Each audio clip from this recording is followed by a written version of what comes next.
Hello, আসসালামু আলাইকুম। This is মনি। সবাইকে ওয়েলকাম করছি আমার পেজ স্টার ওয়াল থেকে। দেখতেই পাচ্ছেন কত সুন্দর সুন্দর চুল নিয়ে চলে আসছে আপনাদের মাঝে। দেখেন, অফার অফার অফার, দামাকা অফার। মাত্র 3000 টাকা যে কোনো রিবুডিং, সাথে হেয়ার কাট ফি। যে কোনো চুল ক্যারাটিন 5000 টাকা, সাথে হেয়ার কাট ফি। ডিপ শাইনিং 7000 টাকা, সাথে হেয়ার কাট ফি।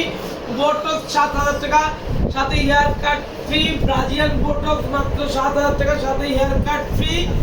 আরো থাকছে ধামাকা অফার। সিলভার শাইনিং ছিল 15000 টাকা, এখন মাত্র 10000 টাকা, সাথে হেয়ার কাট ফি। আরো অনেক অনেক অফার আছে, যা যা নিতে চাও নিয়ে নাও স্টার ওয়ার্ল্ড থেকে। তো তাকাও আপু, আমাদের সার্ভিস কেমন লেগেছে? আমাদের মেয়েদের ব্যবহার খুশি তো আপনারা? আপু আসছে সিলেট থেকে আমার কাছে, দেখেন কত দূর থেকে আসছে। Thank you so much, love you. অনেক ভালোবাসা, অনেক ভালোবাসা। আর তোমরা অবশ্যই আসবেন এন্ড পাশে থাকবেন, ঠিক আছে? আল্লাহ হাফেজ।